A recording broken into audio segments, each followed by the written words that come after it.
Salut à tous, c'est Matt, on se retrouve sur la chaîne de la baleine pour notre brief weekly. On commencera par regarder le King Bitcoin et puis on regardera les alts parce que vous m'en aviez proposé pas mal. Donc ça va nous prendre du temps, on regardera ça avec la Bitcoin dominance qui est très très intéressante. Globalement, j'ai jamais été aussi bull sur les alts que je le suis actuellement. Mais bref, on commence par le Bitcoin. Alors on a notre 9, je vous rappelle. Notre 9 qui est quand même assez un indicateur, un signal assez bearish. Maintenant, pour moi, il est comment dire, on peut le mettre de côté parce qu'on a eu 4 clauses après le 9 et donc tu peux considérer ça comme comme une consolidation en fait. Le 9 t'indique pas forcément le syntop, mais ça peut être simplement le signe d'une consolidation comme on l'a eu ici en fait. Vous voyez, on a une consolidation. On aurait très bien pu avoir un léger dump pour revenir sur le support, mais c'était pas le cas. Bref, pour moi le 9 je l'oublie parce qu'on a eu 4 bougies closes derrière, donc voilà. On va le voir un petit peu plus sur le daily. Mais en gros, on consolide quand même très très bien. On commence vraiment à voir un lot, un deuxième lot, un troisième lot, de plus en plus haut. Donc pour moi, c'est quand même assez bullish tant qu'on casse pas 8600 et ensuite évidemment 8100. 8000 pardon. Ça reste quand même très très bullish et on consolide longtemps sous résistance et ça veut dire ce que ça veut dire, c'est qu'on a quand même une bonne proba d'aller chercher le nord. Je pense que les 10 000 peuvent casser. Voilà, je pense que j'étais 50-50, j'étais plus bear à un moment donné. J'avoue, je suis quand même sur du 50-50. Je suis pas en mode faut short absolument. Je suis en mode ok, on peut quand même aller chercher les 10 000. Ça peut se faire quoi. Enfin, si on va chercher les 10 000, j'ai déjà expliqué, on l'a tapé tellement de fois qu'il va forcément casser. Enfin, forcément. Il y a de fortes chances pour qu'il casse. Donc voilà pour Bitcoin, j'avais parlé la semaine dernière du H4. J'avais tracé ce petit trade avec 2.2 de risk reward qui a été TP. Alors pas le 1er juillet, mais qui a été TP ensuite le 6, là, le 6 ou le 7, sur un retour aux 50%. On est finalement allé chercher notre reload zone, donc là c'était un peu tard pour acheter. Une bonne localisation pour short, d'ailleurs j'aurais pas dû le mettre de cette couleur, vu que c'est une reload zone short, hop, comme ceci. Donc maintenant, voilà, on est en stand-by. Actuellement, je dirais qu'il n'y a pas grand-chose à faire. On est revenu taper des bons supports, donc pourquoi pas acheter ce niveau-là. C'était boule. Maintenant, je vous avoue un truc, c'est qu'on va repasser sur le daily. Je pense que je ne tiendrai plus de swing. Là, pour moi, c'est que de l'intraday. Donc, je pense que tant qu'on casse pas, en gros, le niveau des 10 000 ici, là, je vais le mettre même pile à 10 000, hop. Tant qu'on casse pas les 10 000 ici ou qu'on casse pas ce niveau-là en clôture, pour moi, sur du swing, il n'y a rien à faire. Ce que je veux voir, c'est qu'on aille au nord ou au sud, je m'en fous, pas de biais spécial. Avec du volume, derrière, si on casse là, je veux voir un retest pour prendre mon short. Et ici, pareil, si on casse, je veux voir un retest pour chercher un achat et qu'on fasse derrière un nouveau plus haut. Donc voilà, c'est ce que je vois. D'ailleurs, je vais laisser mes traits rouges. On est dans un range. Tant qu'on casse pas ça, ça paraît très compliqué de passer un swing en te disant ok on va casser en haut ou ok on va casser en bas. Pour moi, pour l'instant, niveau swing, il n'y a rien à faire. Même si j'ai quand même un biais un peu plus bullish parce qu'on consolide longuement sous résistance avec des plus bas de plus en plus haut. Voilà, je dirais que la statistique est peut-être plus favorable au long. Maintenant, je me placerai quand même pas ici. Voilà. On va regarder donc les alts, on va commencer comme là par ETH. ETH, je vais répéter encore une fois, on a eu un beau W, un beau retest avec un double bottom qui est en train de se faire valider parce qu'on est en train de casser ce niveau-là. Donc il faudrait close avec ETH en weekly au-dessus de ce niveau-là. Donc ce qu'on est plus ou moins en train de faire, il faudrait close un peu plus haut, ça serait sympa. Et puis ensuite s'attaquer au dernier plus haut. Et là, une fois qu'on aura cassé ce niveau-là, une fois qu'on aura fait quelque chose comme ça, là on pourra parler de tendance haussière parce qu'on aura des plus bas, des plus hauts, de plus haut. Donc là voilà. Là on pourra parler de tendance haussière. Et si ETH est en tendance haussière, et globalement les alts de manière générale le seront également. Sachant que certains l'ont déjà quand même bien poussé, bon, c'est plus des shitcoins, des trucs qui ont déjà tapé leur plus haut, donc ça peut aller très très vite, c'est pour ça que je disais que pour moi chercher à taper les premières résistances ça peut être un piège, surtout sur les shitcoins. Sur ETH c'est un peu différent, mais sur les shitcoins je n'irais pas taper le premier niveau de résistance. Voilà, on va regarder vite la dominance, c'est pas ici, c'est ici. la dominance, hein, bah, c'est comme ETH, hein, à l'inverse. On est en train de casser le premier lot, donc c'est une très bonne chose de voir ça. On veut voir le second casser. Et puis comme je l'ai déjà dit, hop, on va voir le 38% atteint, voire même le 50%. Je pense que si je devrais TP, ça serait sur certaines altes, sur 50% sur signal, sinon sur le 61.8. Mais je pense que le 50% peut être déjà une très très bonne target, avec des bons TP. Pourquoi pas, parce que l'idée quand même c'est de, même si on entre en bull run sur les alts, c'est d'essayer quand même de prendre des TP, admettons ici, de jouer les vagues, de revenir chercher une résistance, de re-acheter ici. Alors c'est bizarre de dire re-acheter alors que, enfin sur la Bitcoin dominance c'est un short, mais sur les alts c'est en sens inverse du coup, et d'essayer voilà, de choper, de vendre le plus haut et de vendre, de racheter le plus bas. Encore une fois c'est bizarre de montrer ça sur la Bitcoin dominance, mais je pense que vous avez compris à force. Ce qu'on veut voir, c'est une Bitcoin dominance qui tombe pour permettre aux alts de pomper, tout simplement. On va regarder vos alts. Alors, il y en a pas mal. Alors, le Chiliz, j'en ai déjà parlé pas mal de fois. Il a guère bougé en vrai. Je me demande si j'avais pas plus d'historique. Mais en gros, si je cherchais à acheter long terme, je le ferais pas ici. On a un beau support à là où j'ai mon curseur à peu près. Donc, ce que j'aimerais voir pour acheter du Chiliz ici, ce serait qu'on fasse un plus bas avec moins de volume, avec des divergences momentum ou RSI. Globalement là, ce que je peux voir sur le MACD, c'est que si on fait un plus bas sur le cours, il n'y aura pas forcément de plus bas sur le MACD, donc ça peut être un premier bon signe. Maintenant à voir au niveau du volume, il n'y a déjà pas beaucoup de volume ici, donc ça paraît compliqué de faire moins de volume encore sur un nouveau plus bas. Mais personnellement, vous le savez, c'est pas le schéma que je cherche sur les alts. Un truc comme ça ne m'intéresse pas plus que ça. On reverra le ZIL, le ADA et le XVG juste après, pour que vous compreniez encore une fois ce que je cherche, mais un truc comme ça, c'est pas quelque chose qui m'intéresse personnellement. On a le Int Chain, que je ne connaissais pas, qui m'a été proposé. Alors globalement, si tu dézoomes, il n'y a plus aucun intérêt, il n'y a plus personne qui a de l'intérêt pour ce truc depuis novembre, depuis fin d'année 2018. Il n'y a plus aucune volatilité. C'est quand même pas très bon signe, parce qu'on ne range pas, on fait des plus bas sur des plus bas sur des plus bas. Il n'y a pas un volume de fou non plus. Après, est-ce qu'on peut vraiment se fier à ces volumes sur ce site? Je ne sais pas trop, je ne sais pas trop comment est-ce qu'il les calcule. Maintenant, voilà. Si on veut être... voilà, je me suis forcé à essayer de trouver un truc bull, à savoir ce falling wedge, donc qui a une tendance, comment dire, qui est une figure chartiste qui se trace dans une tendance baissière, et qui a donc quelque chose de bullish, une figure de retournement, qu'on vient de casser. Malheureusement, il n'y a pas de volume, en fait, il n'y a vraiment rien. J'ai pas mis de RSI ou de MACD, j'aurais peut-être dû, tiens, je vais faire ça. Je vais mettre un petit RSI. Et RSI m'en fait un plus bas, en fait, on retourne en zone de survente, on a intégré la zone de survente, on en est ressorti, j'ai envie de dire c'est un premier bon signe, mais c'est vraiment... c'est vite fait quoi. Ouais, ici il y avait de la div, tout ça ici, il y a une espèce de longue div ici sur toute la descente. Faudra peut-être plutôt checker en monthly. Il n'y a rien à voir, il n'y a rien. Il n'y a pas assez d'historique en fait pour passer sur du monthly. Je vais regarder vite fait mon MACD, moi que je préfère au RSI. Il n'y a rien non plus, juste sur l'histogramme, il n'y a rien. Il n'y a vraiment rien à faire, donc pour moi, si t'es vraiment fan du truc, bah mais le truc ressemble tellement à rien en vrai. Je te dirais de mettre une piécette, mais même pas une piécette, de mettre une demi-piécette quoi. Vraiment, gère bien ton risque là-dessus et considère que ce que tu mets là-dessus, c'est perdu à tout jamais quoi. Et dis-toi que si tu gagnes quelque chose, ça sera une bonne surprise. Maintenant, c'est une alt, c'est un shitcoin. La semaine prochaine, il peut être là. Je veux dire, il y a plein d'alts qui sont dans ce scénario-là, donc je te dirais, il vaut mieux se placer ici que FOMO ici et te dire waouh ça pump, j'achète quoi, clairement. Donc voilà, attention au risque, encore une fois. On a le Tezos, le XTZ qui est ici. Alors je suis en weekly là, ouais.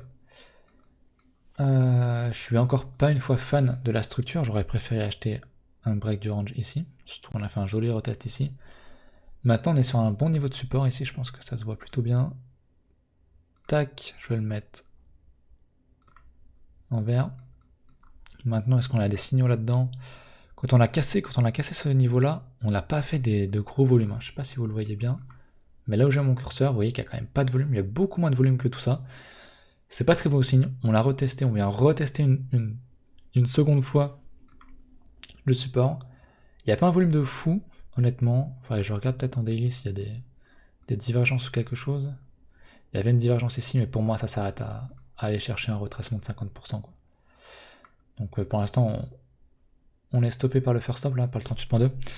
Mais personnellement, je ne serais pas hyper enthousiaste pour acheter ce truc, parce que vous savez que voilà, le truc est en...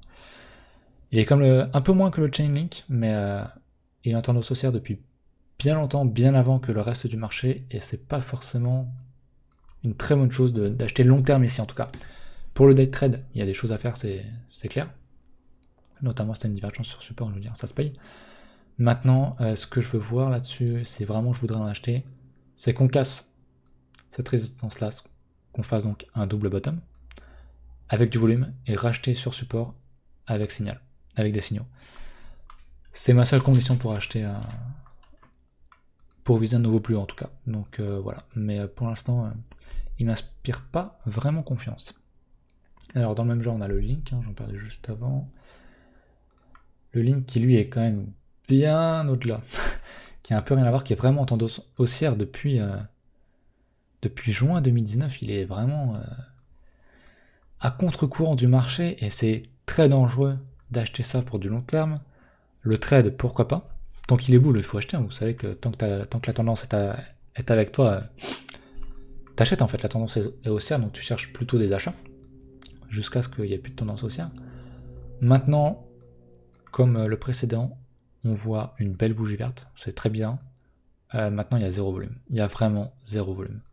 Plus on fait des plus hauts, regardez, moins il y a de volume. Ici, on faisait un plus haut, pas beaucoup de volume. On refait un plus haut, il y a vraiment plus beaucoup de volume. Je pense que là-dessus, il est enfin temps de prendre ses profits. Si vous avez du Link, très franchement, c'est pas débile du tout de prendre des profits ici, parce que franchement, ça sent pas très bon, quoi. On avait une div plate ici. On refait une div, alors elle est pas du tout confirmée, hein. Le momentum est très violent, mais on est pour l'instant sur un léger plus bas par rapport à ce niveau-là. Mais ça va être annulé, je pense. Il faudrait peut-être plutôt voir sur le daily. Daily, il n'y a rien. Vite fait. Ouais, personnellement, je serais quand même pas hyper confiant de garder ce truc-là. D'acheter du long terme ici, c'est clairement pas un truc à faire pour moi. Faudrait attendre qu'on revienne, pourquoi pas, sur ce niveau de prix-là. Et ça fait du moins 80%. Hein. C'est beaucoup. Je sais pas si on ira, mais c'est un bon support en tout cas, mais clairement le Link. C'est trop tard pour acheter, ne paniquez pas, voyez pas un truc qui tape des plus hauts sur des plus hauts sur des plus hauts, et n'achetez pas ça, surtout quand il y a de moins en moins de volume. C'est vraiment pas bon. Le Link, le RLC, ça me dit quelque chose ça. RLC, j'avais déjà dû le voir. Je suis en weekly. Ah, ça me dit quelque chose ça, oui. Ça me dit quelque chose. On a un espèce de... Je sais plus comment on appelle ça. Bah en fait, on pourrait y voir plusieurs choses intéressantes. Pour les fans de chartisme, je pense qu'on peut voir une épaule, tête-épaule. Pas du tout en fait. Pas du tout. Pas du tout. Ou alors il faudra se mettre au niveau des clôtures. Je te mets au niveau des clôtures. Ouais, c'est pas très sexy comme figure chartiste. Mais en soi, pourquoi pas. Moi, ce que je vois en tout cas, c'est qu'on avait un gros support ici, qu'on l'a cassé, qu'on l'a réintégré, qu'il a fait office à nouveau de support, mais on l'a un peu cassé. Vous savez que sur ce type de schéma, moi j'achète le support ici, je mets mon plus bas, je mets mon stop pardon sur le plus bas, comme ceci, un peu plus bas. Et puis derrière, bah, tu vises une résistance, une cassure du support, et puis voilà, je sais pas, admettons tu vises ce niveau de clôture ici là, ça te fait du quasiment 6 de risk reward, donc c'est pas mal. Donc je pense que, je sais plus quand est-ce que j'avais analysé ça, mais j'avais déjà tracé le support avant aujourd'hui. Donc clairement pour moi la zone verte c'était une zone à acheter avec un stop ici. Donc voilà, c'est à suivre. C'est une belle configuration en tout cas. Malheureusement il n'y avait pas de divergence ici. Peut-être passer sur du daily. Il n'y avait pas de divergence ici. Ici il y avait de la divergence, ouais. C'était pas évident quand même d'acheter un plus bas en dessous du support. Maintenant, je sais pas si niveau Fibo ce que ça donnait. Ouais, on a buté contre le 68.6, donc ok. Pourquoi pas. Bref, on va passer à la suite. Donc RLC, il nous reste le ZRX et le BNB. Le BNB, ça m'intéresse, j'en ai pas parlé souvent.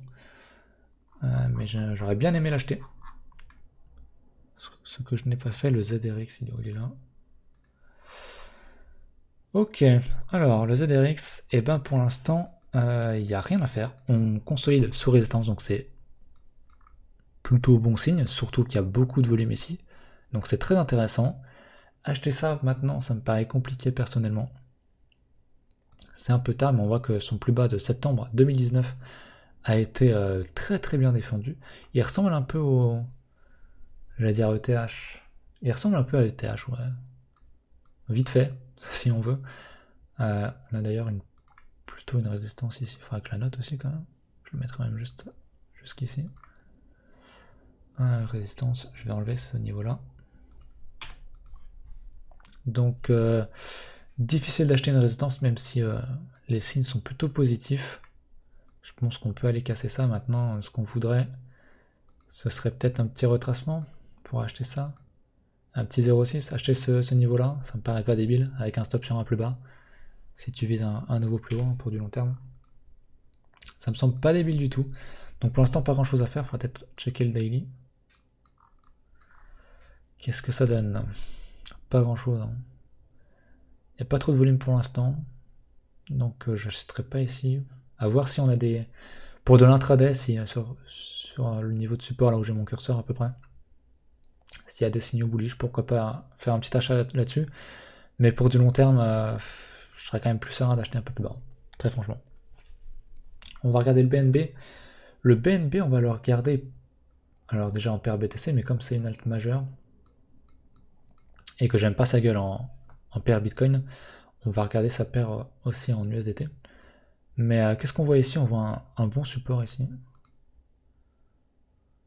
Je le tracerai même jusqu'ici en fait. Je préfère tracer une zone bien large. On a un bon support ici. Il est bas, c'est bien maintenant. Ouais, s'il y avait de la divergence quand même. Il y avait une belle divergence. Ok, il n'y a pas beaucoup de volume. On fait des plus bas sans volume. Ça pourrait être bon signe aussi. Moi, j'aimerais bien acheter encore plus bas le Binance Coin. Mais ce qui m'intéresse, c'est surtout sa paire ici en dollars.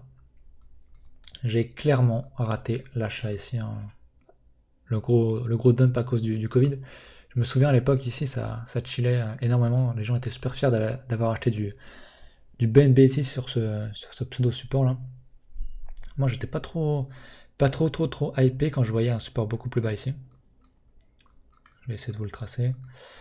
En gros, hein, une zone, je sais pas, comme ça.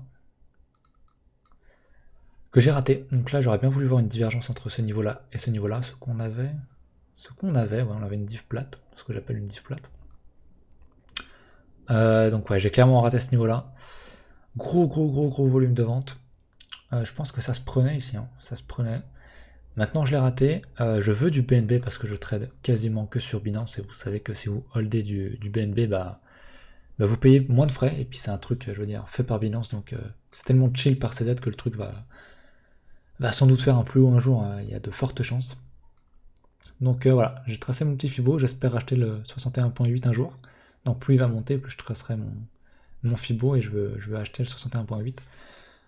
Un jour tout simplement pour hold du BNB, et ne serait-ce qu'avoir que 100 balles, ça te paye des fees en fait tout simplement, donc c'est intéressant pour ça. Voilà, on n'a pas vu quelque chose de super intéressant, on n'a pas vu de setup acheteur cette semaine sur les dates, donc on va regarder ce qui s'est passé précédemment. Ce que je veux voir, on a déjà vu pas mal de choses les semaines passées, mais le ZIL je crois qu'il a pas beaucoup bougé. Hein. Idéalement tu veux revenir sur ce support là. Là où j'ai mis une alerte pour racheter, parce qu'il y a une grosse cassure avec des volumes. On avait le BAT, ah si le BAT, j'en ai pas parlé encore. Le BAT, je l'ai en haut. Voilà. Le BAT, bah, il bouge pas hein, depuis la semaine passée, depuis les semaines précédentes, donc grosso modo. Il nous fait un petit peu comme, je crois que c'était le RLC, hein, c'est ça? Je crois que c'était ça. Gros support, cassure, réintégration, on rachète le support, et puis on espère qu'il va enfin partir. Le BAT, il est dans un range permanent, perpétuel depuis sa création, hein, depuis novembre 2007, là. Je pense que c'est sa création. Il a peut-être plus d'historique, mais en tout cas, c'est un des rares coins qui n'a jamais eu de tendance en fait. Il n'a jamais connu de réelle tendance haussière. Et ici, c'était plus un bull trap. On faisait des plus hauts avec un volume de plus en plus bas. On a vite réintégré, donc gros bull trap. début d'année 2019. Mais voilà, si jamais un jour il est amené à casser ce long range de 3 ans, ça peut être très très bon signe, et ça peut présager d'une cassure à la hausse assez violente. Moi j'en garde, tous mes bats je les ai eu gratos via le navigateur, j'ai déjà eu plus de... pas loin de 300 balles, tellement je le farm le truc. Je dois être à 250 balles. Il m'en reste 100, j'en ai vendu un petit peu. Pour vous dire la vérité, j'en ai vendu il y a peut-être 6 mois. Maintenant je les garde, je dois avoir 150 € de bats gratos en fait, juste avec le navigateur. Donc je les garde pour du très très long terme. Je les vendrai à la prochaine bulle sur les alts si on a droit à une nouvelle bulle, tout simplement. Je voulais voir le ADA aussi, dans le même genre que le ZIL. ADA très très très strong, gros volume, un nouveau plus haut, encore plus de volume. Donc c'est intéressant, je pense que sur cette zone ici de résistance, il va falloir prendre des profits sérieusement. Pourquoi pas essayer de racheter ce petit niveau là. Et essayer de jouer les vagues sur les alts, ça me semble très très intéressant. Il y a des choses très très intéressantes à faire. Le ADA est très très strong, un cas sur volume, il y avait une giga div. Ah non, il n'y a pas de div ici. Non, il n'y a pas de div. Je sais pas. Bref, pour moi très intéressant le ADA. Il a la même gueule que le ZIL. Et je voulais voir aussi le XVG, très intéressant parce que... lequel c'est le XVG du coup Celui-là. Ok, c'est celui-là.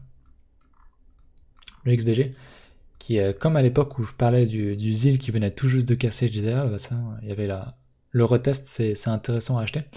Et ben le XVG nous fait la même chose, donc cassure du long range avec volume. On reteste ce support. Techniquement, les signaux sont en vert, ça se paye en fait. Typiquement, tu achètes ce niveau de prix là, tu mets ton stop sous la structure. Donc c'est théorique, moi personnellement je ne mettrais pas le stop sur du long terme sur les alts. Quoique sur XVG, comme c'est vraiment un bon gros shitcoin de merde, ça se réfléchit. Et derrière, tu vises, je sais pas moi, ce niveau-là. Faudra que je revoie mes résistances, mais voilà, ça te fait du set de risk-reward. C'est worse en fait. Même si c'est le plus gros shitcoin au monde, c'est worse, ça se fait. Donc là, je vois qu'on est pas mal. Je vais peut-être en racheter un petit peu. J'ai encore un petit peu d'USDT de côté, donc je vais racheter un petit peu d'XVG. Ça me fera un vrai shitcoin vraiment que je déteste, fondamentalement c'est de la merde, mais ça n'empêche pas de faire de l'argent en fait. Risk-reward de 7, bah ça se paye en fait, il n'y a rien à dire. Donc voilà pour les alts, je crois que j'ai parlé de tout. Vraiment, je vous le redis, quand on voit la Bitcoin dominance, c'est très très boule pour les alts. ETH, on va revenir vite fait sur ETH. Tac tac tac. On consolide sous résistance. On est en train de casser, c'est vraiment boule. Il nous faudrait du volume, une cassure de ce niveau-là. Et là, ça y est, je pourrais dire enfin réellement bull market sur les alts. Même si je pense que c'est quand même bien parti. Je vois pas mal de gens sur les réseaux, notamment j'ai vu un tweet un peu, je dirais, incendiaire sur les influenceurs qui disent « Ah ça y est, lol, nouvelle... » Faudrait que j'ai plus le tweet, j'aurais dû le préparer, mais... En fait, c'est un tweet qui critiquait un petit peu les influenceurs, qui dès qu'il y avait 10% de hausse sur les alts, ça y est, les gens créent à l'alt season, sauf que là je vois clairement le déni, parce que pour moi les signaux sont clairement là, on a un long range, cassure avec du volume, c'est ce qu'on veut voir en fait, sur n'importe quel marché, c'est le range post-crack, le range de fin de crack, cassure avec volume, et les gens sont dans le déni, et je pense que les gens vont, à tort, j'en ai déjà parlé il y a longtemps, quelques mois, les gens vont TP les premières résistances, et pour moi c'est un piège. Pour moi c'est un piège, en tout cas surtout sur les alts. Alors si tu veux jouer un petit peu voilà, si tu arrives sur une résistance ici, que tu vends ici, et que tu rachètes derrière sur support ici, sur des gros alts, je dis ok, genre ETH, LTC, bon si un jour il s'en met à pump, j'en avais parlé pourquoi aussi. J'avais dit ça tout à l'heure pour une alt, je sais plus c'était quoi. C'était une grosse alt, je sais plus du tout de quoi je parlais. Bref, mais pour des coins comme le ZIL ou je sais pas quoi, c'est quand même beaucoup plus compliqué. Alors je sais pas si j'ai un exemple concret, je sais qu'il y a beaucoup d'alts qui sont partis au nord, qui ont déjà retracé plus de 50% de toute leur existence, voire même qu'on fait des nouveaux plus hauts, et ça peut aller très très vite sur les alts, je vous rappelle encore une fois. On a un beau dump là, je vous rappelle encore une fois, faut que je retrouve, voilà. Hop, on va passer sur le weekly, que BTC, son bottom était ici, et il a retracé en mode fusée nucléaire, 61,8%. Il l'a fait extrêmement vite. Et les premiers qui ont TP ici, ils s'en sont un peu mordus les lèvres. Il y en a qui ont non seulement TP, mais qui ont en plus shorté cette résistance-là, shorté la nouvelle résistance ici, re-shorté, voilà. Et ça allait vraiment très très vite. On dit que le Bitcoin est... Pardon, j'aurais dû vous le mettre en grand. On dit que le Bitcoin est très volatile, mais les alts, c'est 10 fois pire.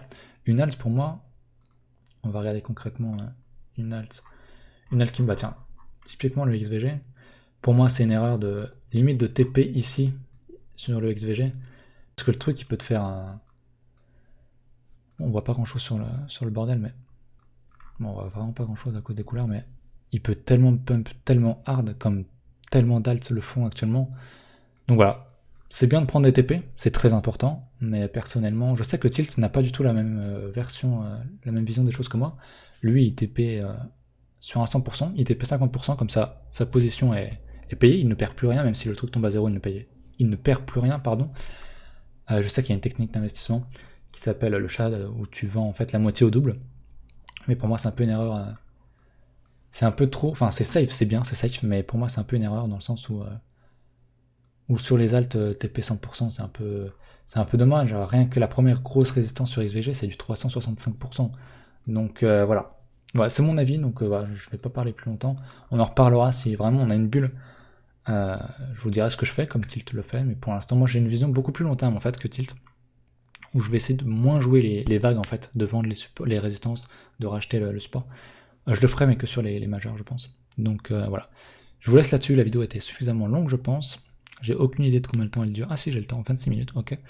Donc voilà, je vous dis à la prochaine. N'hésitez pas à laisser un commentaire, à vous abonner à la chaîne si vous avez aimé le contenu. Et puis, si vous voulez que je regarde une de vos alts, n'hésitez pas à me le dire en commentaire. Évidemment, rejoignez le Discord qui est en description, tout ça. On se retrouve la semaine prochaine. Salut!